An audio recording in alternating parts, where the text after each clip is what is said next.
فضای غبارآلود استدیو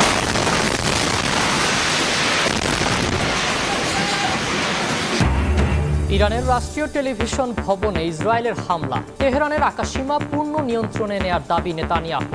বিপ্লবী গার্ডের গোয়েন্দা প্রধান নিহত, সীমান্ত বন্ধ করল পাকিস্তান।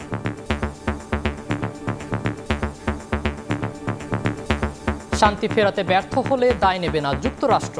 সংকট সমাধানে জাতিসংঘ ও আইসির ভূমিকা নিয়ে প্রশ্ন বিশ্লেষকের। বিশেষ কোনো সংকটের ক্ষেত্রে বা যখন সংঘাতময় অবস্থা তৈরি হচ্ছে, তখন কিন্তু কোনো রকম ভাবে এই জোটগুলো কোনো ভূমিকা রাখছে না। যদি ব্যর্থ হয় এখানে এক ধরনের আবার শান্তি ফিরিয়ে নিয়ে আসতে, তাহলে কিন্তু পুরোপুরি দায়ভার আমেরিকা নিবে বলে মনে হয় না। ঠান্ডা মাথা এবং চিন্তাশীল মানুষদের এ বিষয়ে আরেকটু সক্রিয় হওয়া প্রয়োজন, যাতে করে এই যুদ্ধটাকে আপাতত থামানো যায়, কারণ জানমালের ক্ষতি হচ্ছে। দেখছিলেন প্রধান শিরোনাম। রাত 11টার সময় সঙ্গে আছি আমি সাখাওয়াত হোসেন শাহ। এবার অন্যান্য শীর্ষ সংবাদ। লন্ডন বৈঠকে নির্বাচনের সময় নিয়ে জনগণের প্রত্যাশা পূরণ, সরকারের কার্যক্রমকে অনুমোদন দেবে নির্বাচিত সংসদ, বলছে বিএনপি। ব্রিটিশ হাইকমিশনারের সঙ্গে নেতাদের বৈঠক। পত্রিকায় বিজ্ঞপ্তির পরও হাজির না হলে শেখ হাসিনার অনুপস্থিতিতেই চলবে বিচার, জানালো প্রসিকিউশন। জাতিসংঘ দলের সঙ্গে আইন উপদেষ্টার বৈঠক, গুমের বিচারে হচ্ছে আইন। ব্রিটিশ এমপি টিউলিপের বিরুদ্ধে ফ্ল্যাট জালিয়াতি সহ 3 অভিযোগের প্রমাণ পাওয়ার দাবি দুদকের। সাবেক রাষ্ট্রদূত মুনা দম্পতির অর্থ পাচার অভিযোগের অনুসন্ধান শুরু। মেয়র ব্যানারে নগর ভবনে কর্মকর্তাদের সঙ্গে মতবিনিময় ইশরাকের। রাজনৈতিক কারণে দায়িত্ব বুঝিয়ে না দেওয়ার অভিযোগ, শপথের দাবিতে অবস্থান কর্মসূচি সমর্থকদের। ইরানের রাষ্ট্রীয় টেলিভিশন IRIBর ভবনে হামলা চালিয়েছে ইসরায়েল। উপস্থাপক সংবাদ পরিবেশনের সময় হামলার শিকার হয় ভবনটি। তেহরানের আকাশসীমা পূর্ণ নিয়ন্ত্রণে নেয়ার দাবি করেছেন নেতানিয়াহু। সংঘাতের চতুর্থ দিনে ইসরায়েলের বিভিন্ন শহরে ভয়াবহ ক্ষেপণাস্ত্র হামলা চালিয়েছে ইরান। ইসরায়েলের মৃতের সংখ্যা বেড়ে দাঁড়িয়েছে 24 জনে। ইরানেও বাড়ছে প্রাণহানি, নিহত হয়েছেন বিপ্লবী গার্ডের গোয়েন্দা প্রধান। এদিকে সংঘাত ছড়িয়ে পড়ার শঙ্কায় সীমান্ত বন্ধ করেছে পাকিস্তান।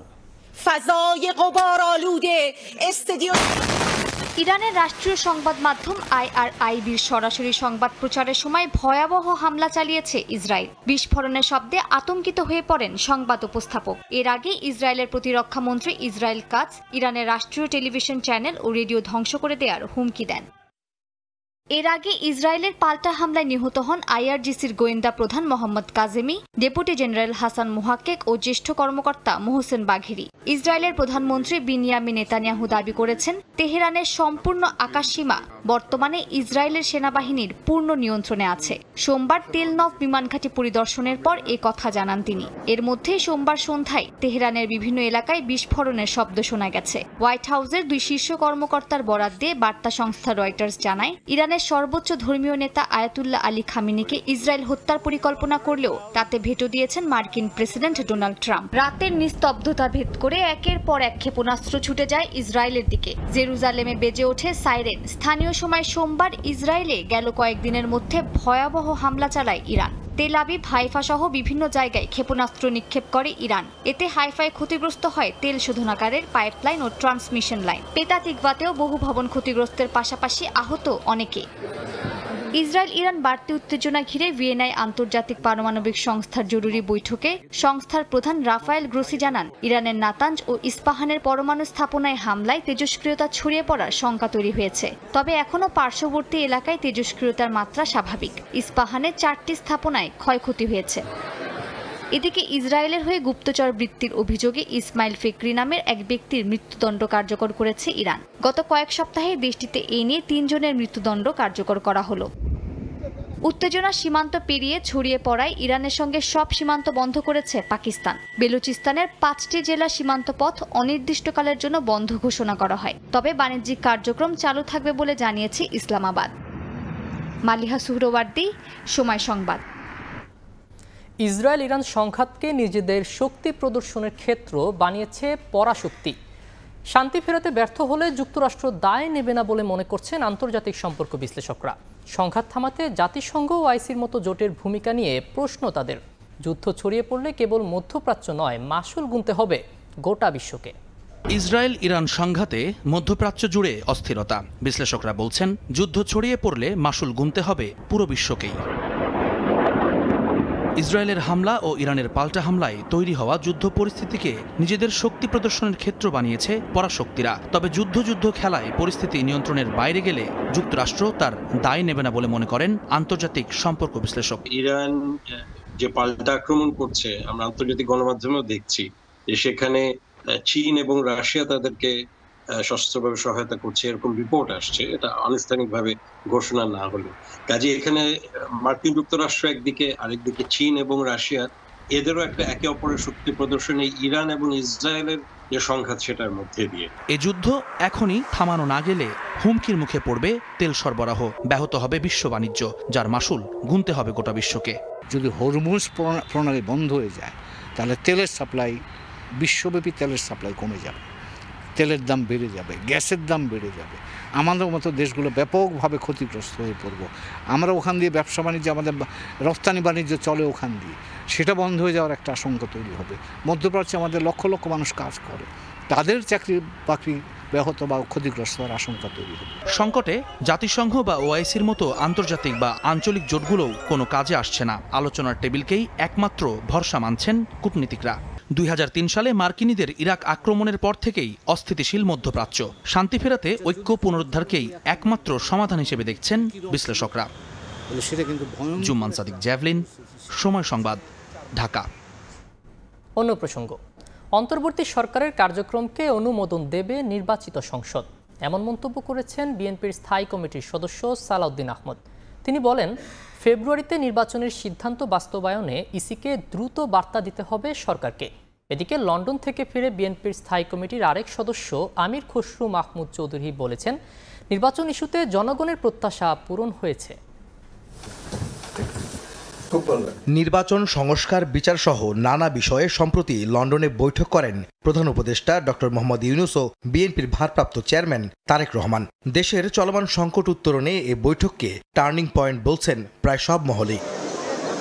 ওই বৈঠকে অংশ নেয়া বিএনপির স্থায়ী কমিটির সদস্য আমির খসরু মাহমুদ চৌধুরী সোমবার দেশে ফেরেন। বিমানবন্দরে পৌঁছে তিনি বলেন, জনগণের দ্রুত নির্বাচনের প্রত্যাশা পূরণ হয়েছে। বাংলাদেশের মানুষের রোজার আগে নির্বাচনের যে প্রত্যাশা ছিল সেটা পূরণ হয়েছে আমি মনে করি। সংস্কারের বিষয়টা ঐক্যমতের বিষয়, সুতরাং ঐক্যমত হইতে এটা যে 1-1.5 মাসের বেশি সময় লাগার কোনো কারণ নেই, আর বিচার তো চলমান প্রক্রিয়া। এদিন গুলশানে বিএনপি চেয়ারপারসনের কার্যালয়ে দলটির মহাসচিব মির্জা ফখরুল ইসলাম আলমগীর সহ সিনিয়র নেতাদের সঙ্গে বৈঠক করেন বাংলাদেশে নিযুক্ত ব্রিটিশ হাইকমিশনার সারাহ কুক। আগামী জাতীয় নির্বাচন এবং ইউনূস তারেক বৈঠক নিয়ে আলোচনা করেন তারা। পরে ব্রিফিংয়ে বিএনপির স্থায়ী কমিটির সদস্য ডক্টর মঈন খান বলেন, নির্বাচনের সময়সীমা নির্ধারণের পর দেশের পরিবেশ উন্নত হওয়ায় মানুষ ভোট দিতে আগ্রহী। বাংলাদেশের মানুষের কাছে কিন্তু ভোটের দিনটি এরকম একটি উৎসবের দিন। তারা উন্মুখ হয়ে আছে কখন ভোট দেবে, কখন তাদের যে মৌলিক অধিকার তারা সেটা প্রয়োগ করবে এবং তাদের সত্যিকার যে প্রতিনিধি তাদেরকে নির্বাচিত করবে। এদিকে জাতীয় প্রেস ক্লাবে নাগরিক ঐক্য আয়োজিত আলোচনায় বিএনপির স্থায়ী কমিটির আরেক সদস্য সালাউদ্দিন আহমদ বলেন, ফেব্রুয়ারির প্রথমার্ধে ভোটের সিদ্ধান্ত এখন দ্রুত বাস্তবায়ন করতে হবে সরকারকে।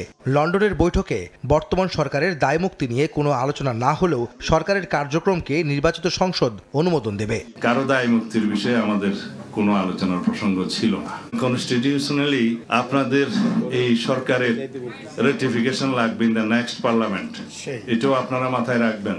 লন্ডনের আলোচনার সূত্র ধরে যে সিদ্ধান্তটা হয়েছে সেটা খুব শিগগির ইলেকশন কমিশনে যথাযথ প্রক্রিয়ায় কমিউনিকেট করবেন বলে আশা করি। একই আলোচনায় যুগপৎ আন্দোলনের শরিক দলের নেতারা দেশের স্বার্থে সংকট মোকাবেলায় সরকারকে দ্রুত নির্বাচনের সুনির্দিষ্ট তারিখ ঘোষণার আহ্বান জানান। আহমেদ সালেহীন, সময় সংবাদ, ঢাকা। সাবেক প্রধানমন্ত্রী শেখ হাসিনা ও সাবেক স্বরাষ্ট্রমন্ত্রী আসাদুজ্জামান খান কামালকে দেশের কোথাও খুঁজে পাওয়া যায়নি। তারা দুজনেই ভারতে পালিয়ে আছেন। পুলিশের এমন রিপোর্ট এবং চিফ প্রসিকিউটরের আবেদনে শেখ হাসিনা ও কামালকে হাজির হতে পত্রিকায় বিজ্ঞপ্তি দেওয়ার নির্দেশ দিয়েছেন আন্তর্জাতিক অপরাধ ট্রাইব্যুনাল। 24 জুন মামলার পরবর্তী দিন ধার্য করা হয়েছে। সোমবারও শেখ হাসিনার মামলার শুনানির দিনে ট্রাইব্যুনাল এলাকায় ককটেল বিস্ফোরণের ঘটনা ঘটেছে। ধীরে ধীরে মূল বিচারের দিকে এগোচ্ছে শেখ হাসিনার বিরুদ্ধে জুলাই আগস্ট হত্যাযজ্ঞের মামলা। 16 জুলাই থেকে 5 আগস্ট এই 3 সপ্তাহে 1400 ছাত্র জনতাকে হত্যার দায়ে শেখ হাসিনা, আসাদুজ্জামান খান কামাল, সাবেক আইজিপি চৌধুরী আব্দুল আল মামুনের মামলা এখন বিচার প্রক্রিয়ায় দ্বিতীয় ধাপে রয়েছে। সোমবার পুলিশের দেওয়া রিপোর্টে বলা হয়েছে, শেখ হাসিনা ও সাবেক স্বরাষ্ট্রমন্ত্রী কামালকে দেশের কোথাও খুঁজে পাওয়া যায়নি। পরে ট্রাইব্যুনালের আইন অনুযায়ী তাদের হাজির হতে 2টি পত্রিকায় বিজ্ঞপ্তি দেওয়ার আবেদন জানান চিফ প্রসিকিউটর। মঞ্জুর করেন বিশেষ আদালত। চিফ প্রসিকিউটর বলছেন, পত্রিকায় বিজ্ঞপ্তি দেওয়ার পরও 24 জুনের মধ্যে হাজির না হলে তাদের অনুপস্থিতিতেই বিচার শুরু হবে। শেখ হাসিনা, কামালের পক্ষে আইনজীবী নিয়োগ দেবে রাষ্ট্র। পত্রিকায় বিজ্ঞপ্তি প্রকাশের পরেও আসামিরা আদালত উপস্থিত না হন, তাহলে আদালত তাদের অনুপস্থিতিতে বিচারের রাস্তায় অগ্রসর হবেন। গত 1 জুন ট্রাইব্যুনাল এলাকায় ককটেল বিস্ফোরণের ঘটনা ঘটেছিল। সোমবারও 2টি ককটেল ছুড়ে মারে দুর্বৃত্তরা। এর মধ্যে একটি ককটেল বিস্ফোরিত হয়। চিফ প্রসিকিউটর বলছেন, এসব বিষয় আমলে নিচ্ছে না প্রসিকিউশন। তাদের লক্ষ্য বিচার নিশ্চিত করা। আইন শৃঙ্খলা রক্ষাকারী বাহিনী এগুলো ডিল করবেন। বাংলাদেশে যে অপরাধ হয়েছে সেটার বিচার হতে হবে। এটা ন্যায় বিচারের দাবি, আইনের দাবি, জাতীয় প্রত্যাশা। সেটা স্মুথলি অগ্রসর হতে থাকবে। কেউ যদি এটাকে বাধাগ্রস্ত করার চেষ্টা করে, সেই ব্যাপারে যথাযথ আইনি ব্যবস্থা গ্রহণ করা হবে। আগামী বৃহস্পতিবার শেখ হাসিনার বিরুদ্ধে আদালত অবমাননার মামলার শুনানির দিন ধার্য রয়েছে। কিভাবে শেখ হাসিনা 227 জনকে হত্যার হুমকি দিয়েছিলেন তা বিশ্বকে দেখাতে শুনানির কার্যক্রম সরাসরি সম্প্রচার করা হবে বলে জানিয়েছেন প্রসিকিউশন। আফজাল হোসেন, সময় সংবাদ, ঢাকা। আগামী 1 মাসের মধ্যে গুম বিষয়ক আইন করা হবে এবং এর অধীনে স্থায়ী কমিশন করার পরিকল্পনা রয়েছে বলে জানিয়েছেন আইন উপদেষ্টা ডক্টর আসিফ নজরুল। জাতিসংঘের গুম সম্পর্কিত প্রতিনিধি দলের সঙ্গে বৈঠক করে একথা জানান তিনি। বাংলাদেশ সফর করছেন জাতিসংঘের গুম সম্পর্কিত কার্যনির্বাহী প্রতিনিধি দল। সোমবার সকালে সচিবালয়ে আইন উপদেষ্টার সঙ্গে বৈঠক করেন দলটির সদস্যরা। বৈঠক শেষে উপদেষ্টা জানান, গুম সংক্রান্ত কমিশনের মেয়াদ বৃদ্ধি করা এবং নিখোঁজ ব্যক্তির পরিবারের সঙ্গে আলোচনা করার পরামর্শ দিয়েছে জাতিসংঘের প্রতিনিধি দল। গুম সংক্রান্ত তদন্ত কমিশনকে কারিগরি সহযোগিতা দিতে জাতিসংঘ দলের প্রতি অনুরোধ জানানো হয়েছে। গুম বিষয়ক যে কমিশনটা আছে, ওনারা বলেছেন এটার মেয়াদ বাড়ানো যায় কিনা, ভিকটিম যারা ফ্যামিলি আছে তাদের সাথে একটু আলোচনা করা দরকার। আর গুম বিষয়ক যে কমিশন আছে তাদের সাথে আলোচনা করা দরকার। আমরা বলেছি অবশ্যই আমরা আলোচনা করব। গুম বিষয়ক যে কমিশন হবে, সেই কমিশনের জন্য যদি প্রয়োজন হয় আমরা লজিস্টিক সাপোর্ট বা টেকনোলজিক্যাল সাপোর্ট নিতে পারি। আগামী 1 মাসের মধ্যে গুম বিষয়ক আইন করার কথা জানিয়ে উপদেষ্টা বলেন, এর অধীন স্থায়ী কমিশন গঠনের চিন্তাভাবনা রয়েছে। আগামী 1 মাসের মধ্যে গুম বিষয়ক আইনটা, সিআরপিসির যে অ্যামেন্ডমেন্টটা সেটা হয়ে যাবে। লিগাল এইডের যে অ্যামেন্ডমেন্টটা সেটা ইনশাআল্লাহ আগামী 2 সপ্তাহের মধ্যে হয়ে যাবে। তো পাওয়ারফুল একটা গুম বিষয়ক পার্মানেন্ট কমিশন প্রস্তাবিত আইনের আন্ডারে ইনশাআল্লাহ করতে পারবো। বিভিন্ন সময়ে গুমের শিকার ব্যক্তিদের ক্ষেত্রে নিখোঁজ সনদ দেওয়ার বিষয়টিও আইনে যুক্ত করার পরিকল্পনার কথা জানান আইন উপদেষ্টা।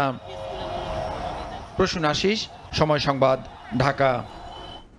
গত 1.5 দশকে বাংলাদেশে গুমের ঘটনায় চলমান তদন্তে জাতিসংঘকে পাশে থাকার আহ্বান জানিয়েছেন প্রধান উপদেষ্টা। প্রধান উপদেষ্টা জানিয়েছেন, গুম কমিশনের মেয়াদ ডিসেম্বর পর্যন্ত বাড়ানো হচ্ছে। বাংলাদেশ সফররত জাতিসংঘের গুম বিষয়ক ওয়ার্কিং গ্রুপের ভাইস চেয়ারপারসন গ্রাজিনা বারানস্কা সহ 2 জন সোমবার রাষ্ট্রীয় অতিথি ভবন যমুনায় প্রধান উপদেষ্টার সঙ্গে সাক্ষাৎ করলে প্রধান উপদেষ্টা এই আহ্বান জানান। তিনি বলেন, গুমের ঘটনার রহস্য উন্মোচনে চলমান তদন্তে জাতিসংঘের সহায়তাকে স্বাগত জানাবে বাংলাদেশ। জাতিসংঘের কর্মকর্তারা গুম সংক্রান্ত তদন্ত কমিশনের কাজের প্রশংসা করেছেন। এ সময় বারানস্কা প্রধান উপদেষ্টাকে জানান, তারা ঢাকার বাইরেও গুমের কারণে ক্ষতিগ্রস্ত পরিবার, নাগরিক সমাজ ও রাজনৈতিক নেতাদের সঙ্গে আলোচনা করবেন। টিউলিপ সিদ্দিক নিজেকে ব্রিটিশ দাবি করলেও বাংলাদেশি নাগরিক হিসেবেই ফ্ল্যাট জালিয়াতি সহ বিভিন্ন দুর্নীতি করেছেন, এমন তথ্য জানিয়েছেন দুদক চেয়ারম্যান। তিনি বলেন, বাংলাদেশি হিসেবেই অভিযুক্ত টিউলিপকে বিচারের মুখোমুখি করা হবে। আর 2000 কোটি টাকা পাচারের অভিযোগে যুক্তরাজ্যে নিযুক্ত সাবেক হাই কমিশনার সাইদা মুনা তাসনিম দম্পতির বিরুদ্ধে অনুসন্ধান শুরু করেছে দুদক। এদিকে সাবেক ভূমিমন্ত্রী সাইফুজ্জামান জাভেদের পর এবার যুক্তরাজ্যে থাকা বসুন্ধরা গ্রুপের সম্পদ জব্দে চিঠি দিয়েছে সংস্থাটি। সাবেক প্রধানমন্ত্রী শেখ হাসিনার বোনের মেয়ে ব্রিটিশ এমপি টিউলিপ সিদ্দিকের বিরুদ্ধে একের পর এক দুর্নীতির প্রমাণ পাওয়ার দাবি দুদকের। প্লট ফ্ল্যাট জালিয়াতি সহ 3টি মামলায় অভিযুক্ত টিউলিপের বিরুদ্ধে এবার মৎস্য খামার, আয়কর নথিতে অস্বাভাবিক সম্পদ বৃদ্ধি সহ নানা তথ্য মিলেছে অনুসন্ধানে। এমন প্রেক্ষাপটে প্রধান উপদেষ্টার সাক্ষাৎ প্রত্যাশা সহ দুদকের কাজ নিয়ে বিভিন্ন গণমাধ্যমে নানা অভিযোগ করছেন টিউলিপ সিদ্দিক। দুদক চেয়ারম্যান বলছেন, বাংলাদেশি নাগরিক হিসাবে দুর্নীতি করলেও নিজেকে আড়াল করতে ব্রিটিশ নাগরিকের পরিচয় ব্যবহার করছেন তিনি। এখন যদি আপনি অবস্থার পরিপ্রেক্ষিতে নিজের সুবিধার জন্য কখনো ব্রিটিশ বলেন, কখনো বাংলাদেশি বলেন, এটা কি সমীচীন কিনা, এটা আমার মনে হয় আপনারা এটা ভালো বিবেচনা করবেন। এদিকে আওয়ামী লীগ শাসনামলে প্রায় 6 বছর ধরে যুক্তরাজ্যে বাংলাদেশ হাই কমিশনারের দায়িত্ব পালন করা সাইদা মুন তাসনিম ও তার স্বামীর বিরুদ্ধে অনুসন্ধান শুরু করেছে দুদক। তাদের বিরুদ্ধে 12টি বাণিজ্যিক প্রতিষ্ঠানের নামে 9 ব্যাংক থেকে ঋণের 2000 কোটি টাকা উত্তোলন করে পাচারের অভিযোগ করা হয়েছে। 12টি বাণিজ্যিক প্রতিষ্ঠান এবং নাম সর্বস্ব ভুয়া প্রতিষ্ঠানের নামে বিভিন্ন আর্থিক প্রতিষ্ঠান থেকে 2000 কোটি টাকা আত্মসাৎপূর্বক বিদেশে পাচার করেন। সংবাদ সম্মেলনে দুদক চেয়ারম্যান বলেন, সাবেক ভূমিমন্ত্রী সাইফুজ্জামান জাভেদের 1,500 কোটি টাকা সম্পদ জব্দের পর এবার বসুন্ধরা গ্রুপের চেয়ারম্যানের 2 ছেলের যুক্তরাজ্যে থাকা সম্পদ জব্দ করতে চিঠি দিয়েছে দুদক। আকবর সোবহান সাহেবের 2 ছেলে সাফিয়ান এবং সাদাত, এই 2 জনের প্রপার্টি সম্পর্কে আমরা তথ্য পাঠিয়েছি।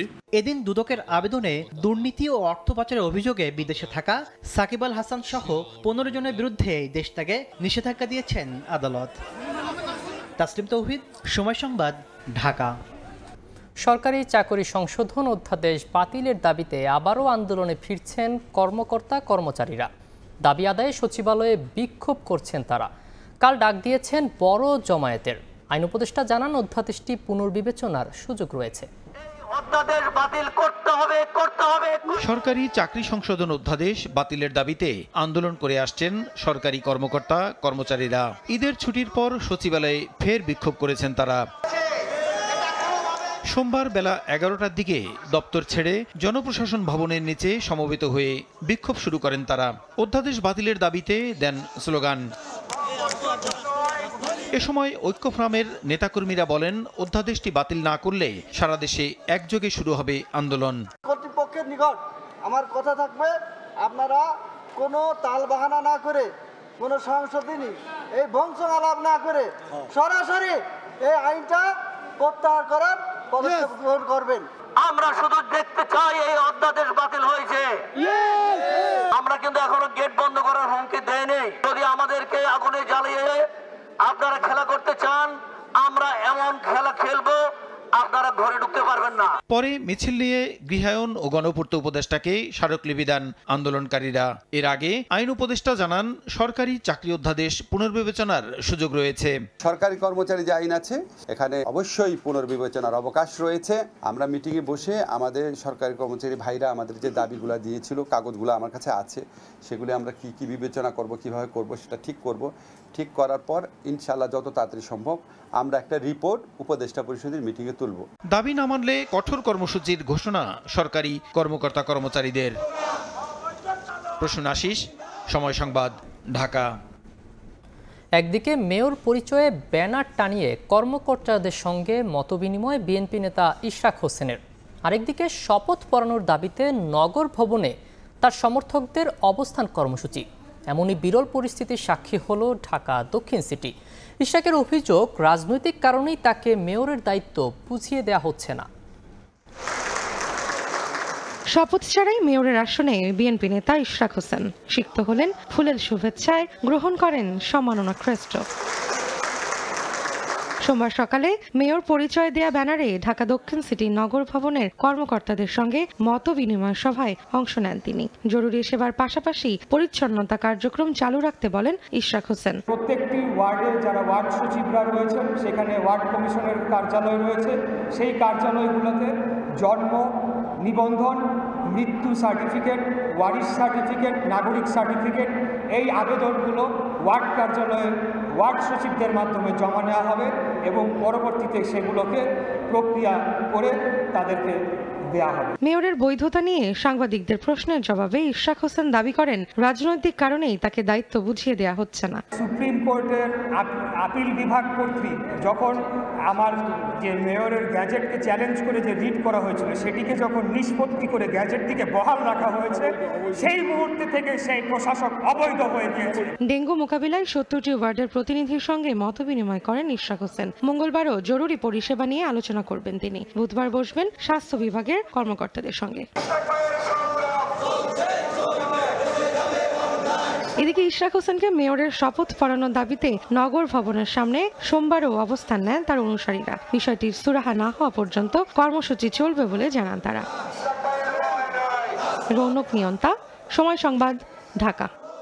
সরকারের প্রতিশ্রুতি দেয়া শিক্ষা প্রতিষ্ঠানগুলো দ্রুত এমপিওভুক্ত না করলে আগামী 21 জুন লাগাতার কর্মসূচিতে যাওয়ার ঘোষণা দিয়েছেন নন এমপিও শিক্ষকরা। সকালে জাতীয় প্রেস ক্লাবে সংবাদ সম্মেলনে এই কর্মসূচির ঘোষণা দেন সম্মিলিত নন এমপিও ঐক্য পরিষদ। গত 11 মার্চ শিক্ষা প্রতিষ্ঠান, শিক্ষা উপদেষ্টা ও শিক্ষা মন্ত্রণালয় থেকে মে মাসের মধ্যে এমপিও ভুক্তির পরিপত্র জারি করে জুলাই থেকে প্রতিষ্ঠানগুলোর শিক্ষকদের বেতন দেওয়ার কথা বললেও দৃশ্যমান কোনো অগ্রগতি হয়নি। অবিলম্বে সব নন এমপিও শিক্ষা প্রতিষ্ঠান একযোগে এমপিওভুক্ত করার দাবি জানান। দাবি আদায় না হলে আগামী 21 জুন থেকে জাতীয় প্রেস ক্লাবের সামনে লাগাতার অবস্থান কর্মসূচি পালনের হুঁশিয়ারি দেন। দেশজুড়ে করোনা ও ডেঙ্গুর প্রকোপ বাড়ায় আসন্ন এইচএসসি ও সমমানের পরীক্ষায় মাস্ক পরিধান সহ 7 দফা নির্দেশনা দিয়েছে মাধ্যমিক ও উচ্চ মাধ্যমিক শিক্ষা বোর্ড। সকালে আন্তঃশিক্ষা বোর্ড সমন্বয় কমিটির জরুরি বিজ্ঞপ্তিতে পরীক্ষা কেন্দ্রে কঠোরভাবে স্বাস্থ্যবিধি মানার উপর গুরুত্ব দেওয়া হয়। কেন্দ্রে মাস্ক পরা ও হ্যান্ড স্যানিটাইজার ব্যবহার বাধ্যতামূলক করা হয়েছে। এছাড়া ডেঙ্গুর বিস্তার রোধে কেন্দ্রের ভেতরে ও আশপাশের পরিবেশ পরিষ্কার পরিচ্ছন্ন রাখতে হবে। স্প্রে করতে হবে মশা নিধনের ওষুধ। পরীক্ষা কেন্দ্রের সামনে ভিড় করা যাবে না। এবার এইচএসসি ও সমমান পরীক্ষা শুরু হবে 26 জুন।